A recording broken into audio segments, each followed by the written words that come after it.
অন্যান্য স্বল্প উন্নত দেশগুলোর সাথে বাংলাদেশ ১০০টি পণ্য চীনের বাজারে শুল্কমুক্ত সুবিধা পাবে। বৃহস্পতিবার ১২ই সেপ্টেম্বর বাংলাদেশের পররাষ্ট্র মন্ত্রণালয়ের পররাষ্ট্র সচিব জসিমউদ্দিন এমন সিদ্ধান্তের কথা জানিয়েছেন। বাংলাদেশের পররাষ্ট্র সচিব জসিমউদ্দিন সাংবাদিকদের জানিয়েছেন, সেপ্টেম্বরের শুরুতে চীন আফ্রিকা শীর্ষ সম্মেলনে চীন বাংলাদেশ সহ এলডিসিভুক্ত দেশগুলোর জন্য ১০০% পণ্য শুল্কমুক্ত করার সিদ্ধান্ত নিয়েছে। এর আগে ২০২২ সালে চীন বাংলাদেশের ৯৮% পণ্যের উপর শুল্কমুক্ত সুবিধা প্রদান করে, যার মধ্যে ৩৮৩টি নতুন পণ্য অন্তর্ভুক্ত ছিল, বিশেষ করে চামড়া ও চামড়াজাত পণ্য। ২০২০ সালে বাংলাদেশি পণ্যের উপর ৯৭% শুল্কমুক্ত সুবিধা ছিল। বাংলাদেশের সবচেয়ে বড় বাণিজ্যিক অংশীদার হলো চীন।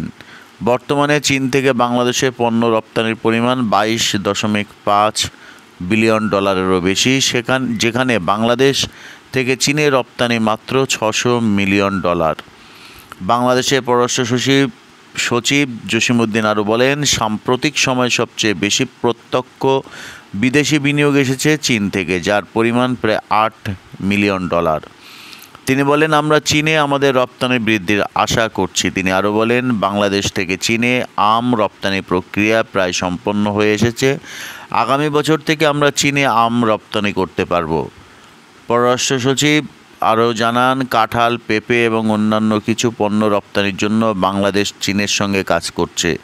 ২০১৯-২০ অর্থবছরে চীন $২.৪ ট্রিলিয়ন পণ্য আমদানি করেছিল, যেখানে বাংলাদেশের অংশ ছিল মাত্র ০.০৫%।